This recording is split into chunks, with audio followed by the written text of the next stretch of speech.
سڵاوێکی گەرم لەم زستانە ساردا لە بینەرانی کوردستان 24 جا بە تایبەتی بینەرانی پرۆگرامی ئەزموونی کوردستان. ئەم ئەڵلقەیەمان لەگەڵ توێژی ڕۆژنامەنووسانە. پێتان ئەڵێم کە ئەو ڕۆژنامەنووسانەی کە میوانداریمان کردوون خەڵکی چۆن. ئەوان خەڵکی بەغداد لە بەغداوە هاتوون بۆ ئێرە لە پرۆگرامی ئەزموونی کوردستان میوانداریمان کردوون. دەمانەوێت لە دیدی ئەوان لە زاری ئەوانەوە ببینین و ببیستین، بزانین چۆن ئەزموونی کوردستان دەبینن، چۆن بەراورد ئەکەن لە نێوان ئەم ئەزموونی کە لە کوردستان هەیە و لە ناوچەکانی دیکە هەیە لە ڕووی ئاوەدانی و پێشکەوتنەوە. لەگەڵم بن با بزانین ئەو توێژە چیان پێیە بۆمان و چۆن کوردستانی جوانمان دەبینن.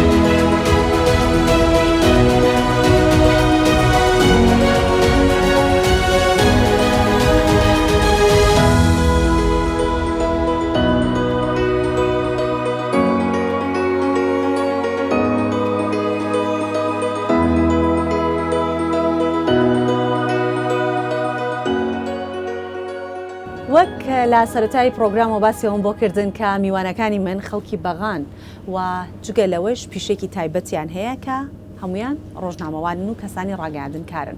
وەک باسیشم کرد کە دەمەوێت لە چاوی و دیدی ئەوانەوە ئەزموونی کوردستان هەم خۆمان بیبینین و هەم ئەوانش بەسمان بۆ بکەن بزانین چۆنە.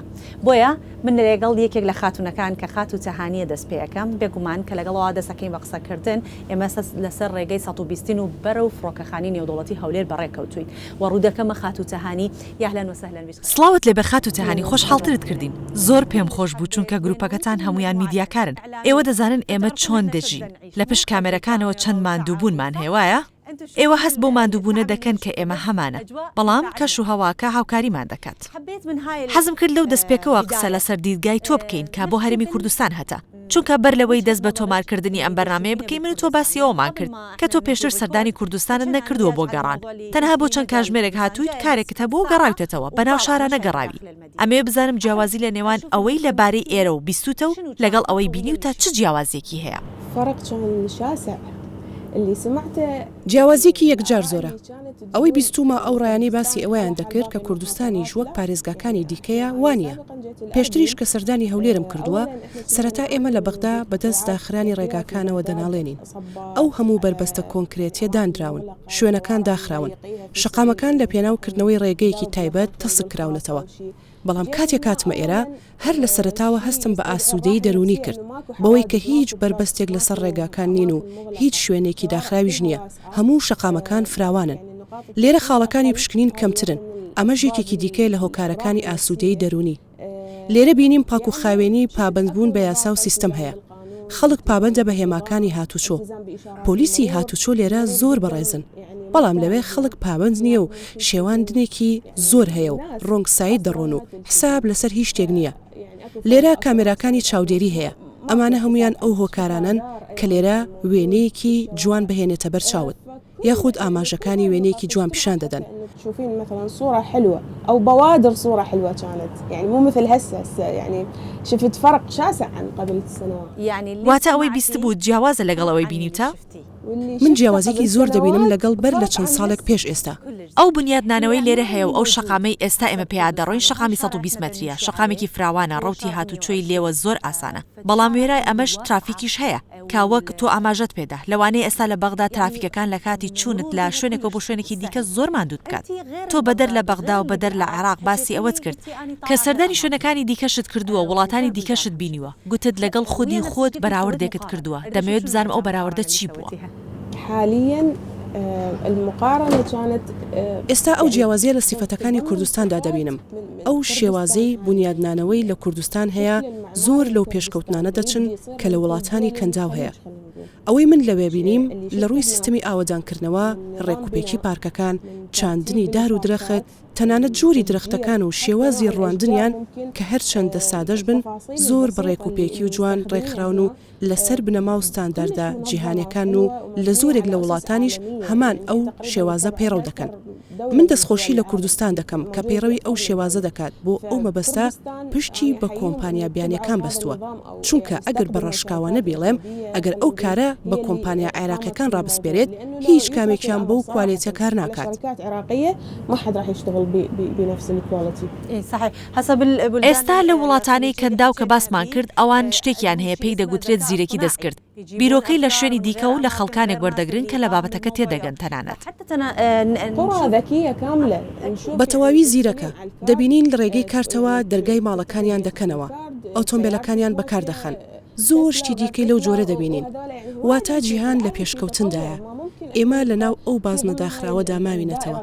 دەکرێت لە ڕێگەی کلاسیکیەوە بازار بکەین، بەڵام بەڕاستی لە کوردستان پێچەوانەیە. من دەستخۆشیتان لێ دەکەم لەگەڵ هەموو شتێکی نوێ هەنگاو دەنێن، واتە لەگەڵ هەموو شتێکی جیهانی دیزاین و ڕێگاوبان و هەموو وردەکاریە سادەکانیش. ئەوەی من لە وڵاتی جیهان بینیومە لە هەرێمی کوردستانیش هەمان سیستەم و هەمان پەیڕەوە. بۆ نمونە ئەگەر پێویستیت بە شتێک بێت دەبێ بچی لە دەرەوە بیکڕیت بەبێ ئەوەی بیر لە بەکارهێنانی کارت بکەیتەوە، بەڵام لە کوردستان دەتوانیت لە ڕێگەی کارتەوە دەستت پێ بگات. يعني مواكبين كل التطور. تمام. ست هاني أنا بالكردي حكيتها. خاتو تهاني من بكردي باس يوم كرد كإمل شقامي 120 مترین و بەرەو فڕۆکەخانەی نێودەوڵەتی هەولێر لە ڕێگەین. دەچین فڕۆکەخانەش دەبینین چونکە بەبێ ئەوەی ناوی شارەکانی دیکە بهێنین کە ئێمە شاری زۆر گەورەمان هەیە، سامانێکی زۆریان هەیە، بەڵام فڕۆکەخانەکانیان لە فڕۆکەخانەی نێودەوڵەتی ناچن. بەڵام پەنا بخوا ئێستا دەچین و فڕۆکەخانەی هەولێر دەبینین، دواتر لەگەڵتان دەگەڕێمەوە لە گەشتەکەمان بەردەوامە بین. دوای کەمێکی دیکەش یەکێک لە برادەران خۆی ئامادە بکات ئەمەوێ قسە لەگەڵ ئەوی شابکەم.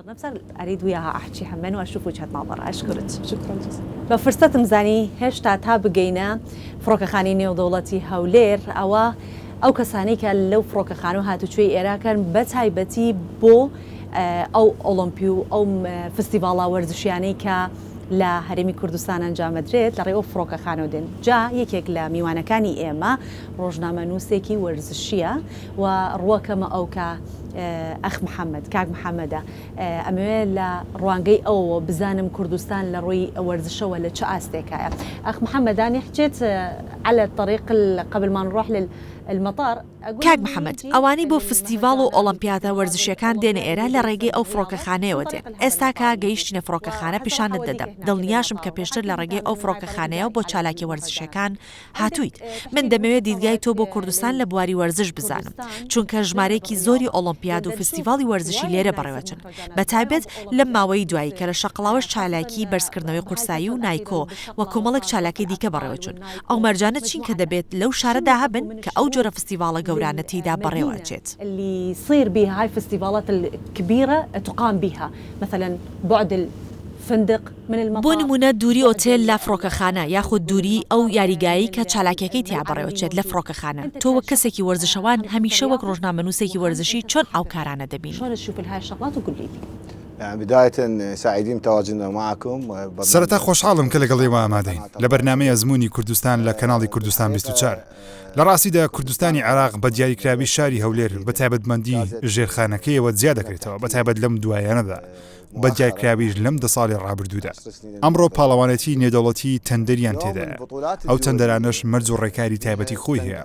شاری هەولێر هەموو ئەو مەرج و تایبەتمەندیانەی تێدایە کە بۆ ئەو تەندەرانە پێویستن، هەر لە گواستنەوە لە فڕۆکەخانە بگرە تا دەگاتە ژێرخان. ئێستا ژێرخانی هەولێر بە پێش وڵاتانی کەنداویش کەوتووەتەوە، چونکە ئێمە لە چەند وڵاتی کەنداویش ئۆلمپیادی نێودەوڵەتیمان بینیوە. لە ڕاستیدا زۆری ئوتێلەکان کواڵەتەکانیان فڕۆکەخانە نێودەوڵەتی هۆڵە ناوخۆیەکان یاریگەکانی تۆپی پێ کە ئێمە یاریگەی فڕانسە و هەریریمان هەیە، یاریگای نێودەوڵەتیە، سنتەری بڵۆمان هەیە کە هۆڵە وەرزشیەکانی بۆ یاری وەرزشیە تاکە کەسەکان بە کۆمەڵیش گونجاون. ئەمڕۆ هەندێک تایبەتمەندی جیاواز لە پارێزگای هەولێر هەن کە لە پارێزگەکانی دیکە جیاوازن. المطار الدولي، القاعات، الصالات الداخلية، الملاعب كرة القدم، عندنا ملعب فرانسو حريري، ملعب دولي، عندنا سنتر بلو، صالة رياضية تصلح إلى الألعاب الرياضية الفردية وحتى الجماعية. اليوم اكو ضوابط واتە وەک جۆری شوێن و مانەوەی یاریزانان یاخود پێی دەوترێت نیشنگە واتە کاتێ پاڵەوانەتێکی نێودەوڵەتی ئەنجام دەدرێت تۆ لە فڕۆکەخانەوە بۆ ئوتێل پێویست بە 30 خولەکە لە وتێلیش بۆ هۆڵەکانی وەرزش و یاریگەکان زیاتر لە 15 خولەک ڕێگە پێدراو نییە کەسی لە پارێزەکانی دیکە ئەگەر بەڕاشکاوانە بیڵێن زەحمەتی لە گواستنەوەی ئەو تیمانە هەیە کە بۆ چالاکیەکان دێن چ نێودەوڵەتی بن یانیش عەرەبی واتە دەتوانین بڵێن پێویستیان بە پاراستنی ئەمنی و ڕوبەڕووبوونەوەی سەختی دەبنەوە یانیش ڕێگاکان باش نیە بەڵام لە هەولێر دەبینین شار شقامی 6 مەتری 120 مەتری هەیە بەم دوایانەدا شقامی 150 مەتریش دروستکرا ئەوە هەمووی ئەو تایبەتمەندیانە دەبەخشن کە ئۆلمپیادانە لێرە بەڕێوە بچن أو يكون زخم أو الطرق غير صالحة بس اليوم إنشاء مدينة أربيل تترفه بشارع 60 120 140 انفتح مؤخرا ها كلها تعطي حوافز لانتقام هالبطولات طبعا اليوم الكردستان ئەمڕۆ کوردستان بە شێوەیەکی گشتی و شاری هەولێر بە تایبەتی ئەگەر ڕاشکاوانە بیڵێن شاری هەولێر زۆرترین بنیادنانەوە و ئاوەدانکردنەوە بەخۆوە بینیوە ئەو بە پایتەختی هەرێمی کوردستاندا دەدرێت ئەو ڕۆڵی لە هەڵگرتنی قەدەغەی سەر یاریگەکانی دیکەی عێراق بووە وەک دەزانین دوای ڕوخانی ڕژێم و دوای ئەو جەنگە بەم دوایانەی ڕوویدا ئێمە ڕوبەڕووی قەدەغەیەک بووینەوە قەدەغەیەکی نێودەوڵەتی لە هەموو یاریەکان تەواوی چالاکیەکان نێودەوڵەتیەکان لێی قەدەغە کرا بە دڵنیاییەوە بووە بە دەروازە واتە چۆن دەبینین کە ئاسایش و سکوێریتی لێرە بە ڕێژەی 100% ئەمە لە ڕووی ئاسایش و مەرجەکانەوە چونکە بۆ هەر پاڵەوانێتیشی نێودەوڵەتی پێویستە سەرەتا باز لە ئۆپشنەکان بکەین ئەوانیش فڕۆکەخانە و دووری لە وتێلەکان دووری وتێلەکان لە هۆڵەکانی چالاکی وەرزشی کە بەڕاستی ئەمە پەیوەندی بە گواستنەوە هەیە طبعا هذا النقل زۆر باشە سپاس دەکەم و دیدگای تۆم زۆر بەدڵ بوو بۆ دیوێکی جیاواز کە لە ڕووی وەرزشەوە بوو پەنا بەخوا بەردەوام دەبین و دواتریش دەگەڕێم وڵات و لەوانەیە ئەم جارە لە بوارێکی دیکە پرسیارە لێ بکەم بۆیە بزانن سەرنج لەبارەی کوردستان چییە سپاس بۆ تۆ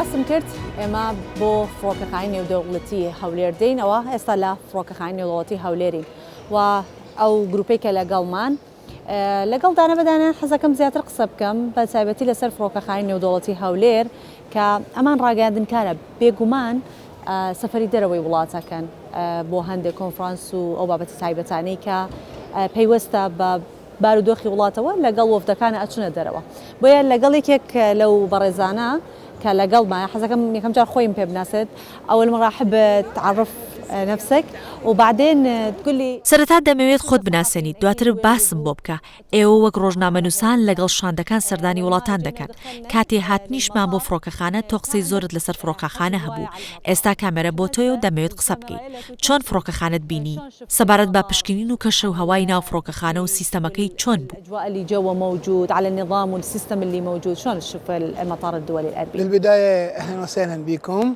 أنا فاروق اللامي لە دەستپێکدا سڵاوتان لێبێت من ناوم فاروق لامیە بڕوانامەی ماجستێرم لە ڕاگەاندن هەیە و ڕۆژنامە نووسم لە دامەزراوە میدیایەکان کار دەکەم من کامێرامان و مونتێرم ئەوەی ڕاستی بێت فڕۆخانەکانی عێراق لە بەغدا بەسرە و لە هەولێر ئەوەی بینیمان کردووە گواستنەوەی گەشتیارانە بۆ نمونە ئەگەر بمەوێت من خانەوادەکەم لە فڕۆکەخانەی بەغداوە بگوازمەوە ناتوانم چونکە هەندێک کۆمپانیا گرێبەستی تاکسیان بۆ ئەومە بەستە کردووە دەبێت لە دەروازەی فڕۆکەخانەوە هەڵیان بگرێت و بیانگەێنێتە ناوچەی عەباس بن فرناس بەڵام لێرە لە فڕۆکەخانەی هەولێر وانە دەتوانیت بێیت لێرە لە گۆڕەپانی چاوەڕوانی چاوەڕێ بکەیت و زۆر بە ئاسانی خێزانەکە دووەربگریت و بیانگوازیەوە ئەمە یەک دووەم ئێمە تێبینیمان کرد لێرە ڕایکردنی مامەڵەی هاوڵاتیان لە کاتی گەشتکردن زۆر خێرایە بۆ نمونە پێویست ناکات تۆ سێ کاتژمێر بە دوای مامەڵەکانتەوە بیت دەتوانیت لێرە بە یەک کاتژمێر و زۆریش بە خێرایی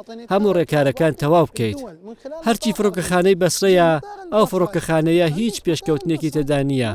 فڕۆکەخانەی نەجەفیش جیاوازە و لۆد و فشاری زۆری لەسەرا، وەک زیارەتکارانی ئەربعینەوە و لە پارێزگاکانی دیکەش ڕووی تێدەگەن. بەڵام لێرە هەموو شتێک بە سیستەم ڕێکخراوە. هەرچی داوا دەکەیت لە ئەمنیەت و ئاسانکاری زۆر دەکەن و بە ئاسانیش بەڕێ دەکرێت.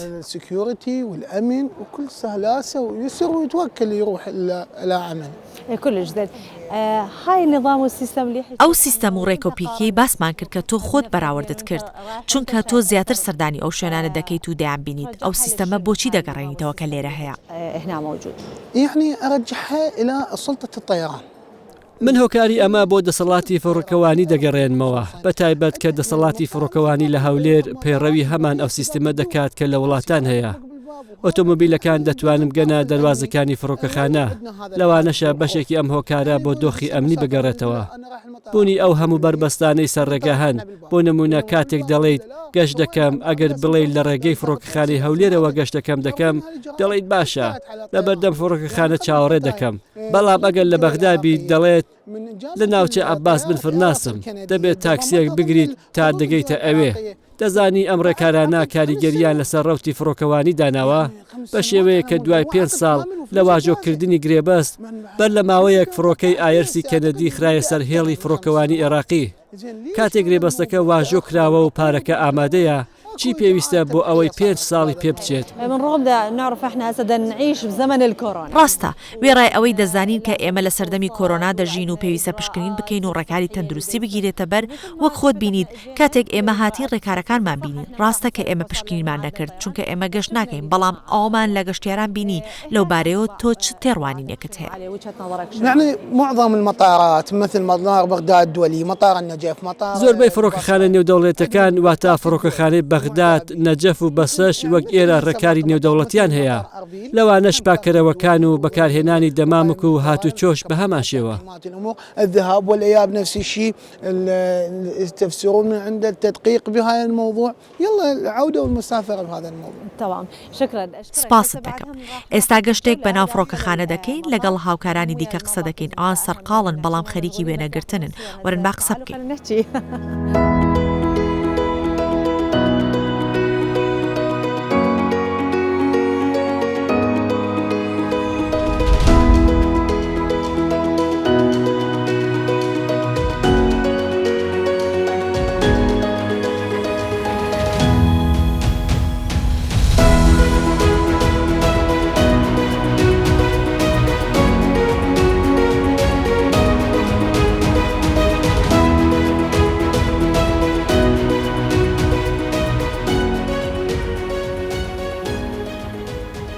أني من خلال الرحلة ويا بعض عرفت اسمك زمن بس ما من لە میانی گەشتەکەم ناوی تۆم زانی زەمن، بەڵام نازانم کاری تۆ بە دیاریکراوی لەناو ڕاگەاندن چییە. بەڵام هەرچیەک بێت تۆ ئێستا ڕۆژنامە نووسێکیت.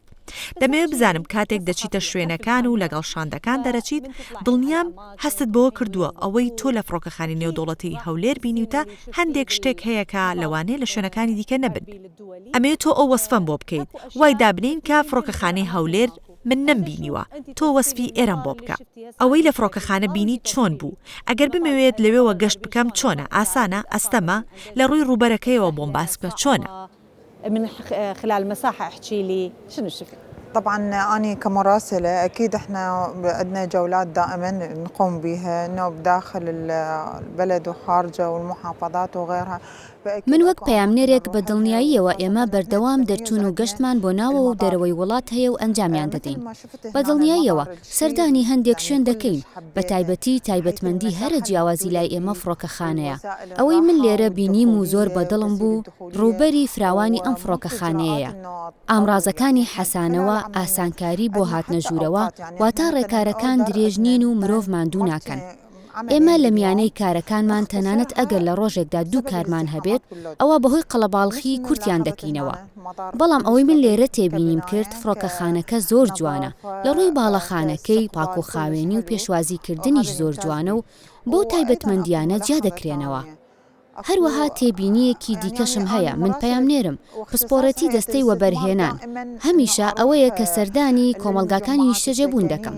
ئەوەی من لێرە تێبینیم کرد کۆمەڵگەکانی ئێوە لە ڕۆی ڕوبەر و چاندنی درەختەوە ئەوەی کە بیستومە یەکێک لە مەرجە سەرەکیەکانی کۆمەڵگەکانی نیشتەجێبوونن واتە چاندنی درەخت زۆر گرنگە. الشروط الأساسية تسجير المجمعات السكنية. تۆ هەموو زانیاریەکەت لەبارەوە هەیە چونکە هەواڵت پێدەگات. بە دڵنیاییەوە من وەک میدیاکارێک زانیاریم پێدەگات. یەکێکی دیکە بوونی پارکە. پارک زۆر گرنگە. کاتێک لە مەرجەکانی سەرکەوتنی کۆمەڵگا بوونی پارک و چاندنی درەختە. من وەک هاوڵاتیەک دەمەوێت بچم لە کۆمەڵگەیەک بژیم پێویستە هەموو ئەمڕازەکانی ئاسوودەییم تێدا هەبێت. لە ڕووی درەخت و شوێنی پارکەکان و شوێنی ئۆتۆمبیل واتە ئەوەی من تێبینیم کرد لێرە تەنانەت مۆڵیش لە کۆمەڵگەکان هەن. ئەوە تێبینێکی زۆر جوان بوو حەزم لێ بوو کە لە کوردستان هەیە. زۆر باشە. تۆ بۆ من باسی ئەوەت کرد کە دەبێت ئەو ئەزمونە بگوازینەوە چۆن دەگوازرێتەوە چۆن دەتوانی ئەو ئەزمونەی لێرە هەیە بگوازینەوە بۆ شوێنێکی دیکە. ئەوەی ڕاستی بێت لە کوردستان بە دیاریکراویش هەولێری پایتەخت لە ئاستێکی جیهانیدایە. ئێمەش وەک پەیامنێر و میدیاکاران دەمانەوێت وێنەی هەواڵی ڕاستەقینە و ڕووداوە گرنگەکان و ئەو بابەتانەی لە پێناویاندا هاتوین بڵاویان بکەینەوە بۆ ئەوەی بتوانین دەنگی خۆمان بە جوانترین شێوە بگەێنین. تمام شكرا. سپاس زەمن ئێمە ئەوەشمان باس کرد بەڵکو دەنگمان دەگەینە شوێنەکانی دیکە ئێمە دەینە لای ئێوەش و بۆ ئەوەی لەوێش بەرنامە ئامادە بکەین. زۆر بەخێر بیت ئێمەش لە ئێوە فێر دەبین.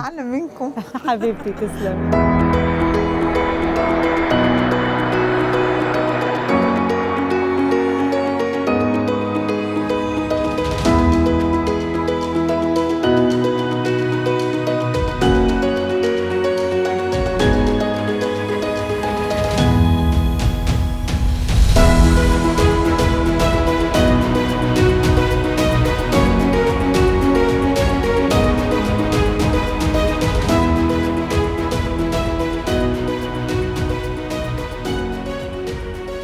زين شباب اجينا على بارك شانەدەر.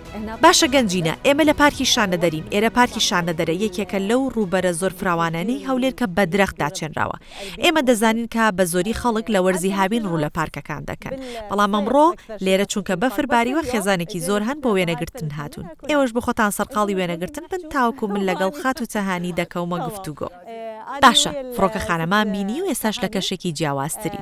دەمەوێت لە ڕێگەکە چیت بینی ئێستا بۆم باسکەی. وجينا على مكان اللي بيه تشجير وأحب على كل اللي شفتيها بالطريق تحكي لي وبعدين بعدها راح نطب السوالف وياك. يعني احنا جينا كان لەو کاتەوەی گەشتومەتە ئێرە ئەگەر تێبینیت کردبێ من سرم بەرز کردوێتەوە و هەناسەیەکی قوڵم هەڵمژی سەرنجمدا بینیم چەندین ڕووبەری فراوان هەن کە بە سەوزایی و دار و درەخت شێنراون کە بە ڕێگەشدا ئەڕۆی سامانێکی زۆری کشتوکاڵیە بینیت. لێرە ئەو بابەتەیەک لابۆتەوە کەواتە من دەستخۆشی لەو خەڵکەی ئێراکەم کە لە شارەوانی کاری نەخشەسازی دەکەن.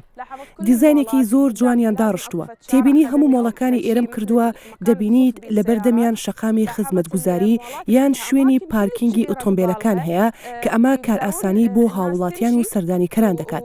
بەڵام لای ئێمە ئەم شتانەوانە ڕێگاکان زۆر تەسکە هیچ حسابیان بۆ شۆفێران و بۆ خەڵکی پیادە نەکردووە کە بێوەدا هاتوچۆکە.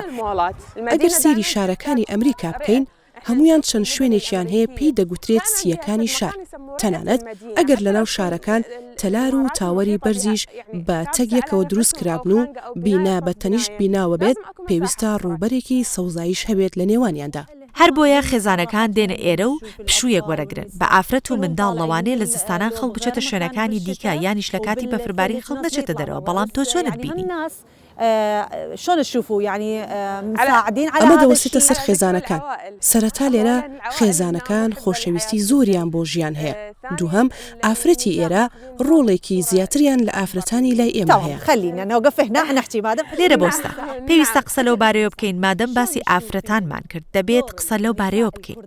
تۆ باسی ئافرەتانت کرد تۆ ڕۆڵی ئافرەتی کورد لە مەیدانی سیاسی چۆنە بینی؟ چونکە تۆ ڕاگەیاندن کارێکی و بە گوێرەی زانیاریەکانم ئەو شوێنەی تۆ کاری لێ دەکەیت زیاتر مامەڵە لەگەڵ سیاسەکان دەکەی. بۆیە دەمەوێت بزانم چۆن دەڕوانی تا ئافرەتە سیاسەکانی کوردستان. كرديات السياسي بالضبط هي تتقسم ڕۆڵی ئافرەتی کورد بەسەر چەند بوارێک دادابش دەبێت. یەکەم کە گرنگترینیانە بەلای منەوە ئەوەیە کە بەر لەوەی بچنە ناو ئەنجومەن زۆر بەباشی دەزانن کە هەر کەسێک بە گوێرەی تایبەتمەندی و پسپۆڕێتی خۆی بەشدار بێت. دەبینین لیژنەی پزیشکی ئافرەتی کورد لە نێویاندا هەیە. لە ناو لیژنەی ڕۆشنبیری خەڵکانێک لە ناویاندا ئەندامن کە دەرچووی ئەو بەشانەن و پەیوەندیان بەو بوارەوە هەیە. واتە کەسانێک نین بۆ نمونە کە دەرچووی بەشێکی وەک کیمیا بن و لە ناو لیژنەی ڕۆشنبیری ئەندام بن. هەرچەند ئەمە ڕێگر نییە چونکە لەوانەیە ئەو کەسێکی ڕۆشنبیریش بێت، بەڵام ئەوەی من تێبینیم کردووە بە دیاریکراوی ئافرەتی کورد بۆ هەر پسپۆڕیەک مافەکەی بە تەواوی دراوە. بڕگەیەکی دیکە ئەوەیە تەمەندرێژی بۆ ئافرەتە پەرلەمانتارەکانی کورد بخوازم بەهۆی جوانی و لێهاتووییان. بەشێکیان زۆر ڕێکوپێک و جوانن، لەوانەیە ئەوانش خۆیان بزانن من باسی کامەیان دەکەم، چونکە پێشتر دیمانەمان لەگەڵیان هەبوو من وەک خۆم تێبینی ئەو شتم کردووە لیان. لە کۆتاییدا خەڵکی بچوو کە حەز دەکەم باسی بکەم ئەویش ئەوەیە کە پەرلەمانتارانی کورد هەمیشە هەر کەسێکیان ببینیت بە تایبەتیش پەرلەمانتارە ئافرەتەکان زیاتر لە زمانێک دەزانن. ئەمەش تایبەتمەندیە کە لە ئەواندا هەیە تێبینیم کردووە زۆربەیان بە ئینگلیزی و عەرەبی و کوردیش قسە دەکەن و بەشێکیشیان بە تورکی دەدوێن. عربي كردي وقسم منهم يحجون تركي. زۆر باشە ئێمە هەڵدەدەین بەشکم فێری زمانی کوردیت بکەین. بۆ من شەرەفێکی گەورەیە.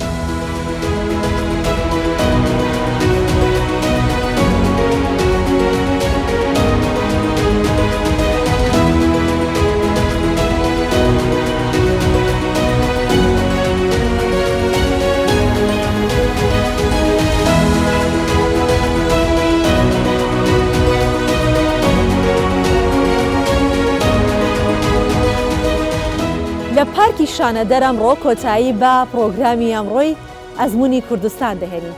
ئەم ئەزموونەی کوردستان زۆر بۆ ئەو میوانانەی کە لەگەڵ من بوون سەرنجڕاکێش بوو و چێژێکی تەواوەتیان وەرگرت. هیوادارم کە ئێوەش پرۆگرامتان بەدڵ بوو بێت. خۆر ئاوا بوو لەولاوە پرۆگرامی ئێمەش لێرەوە کۆتایی پێهات.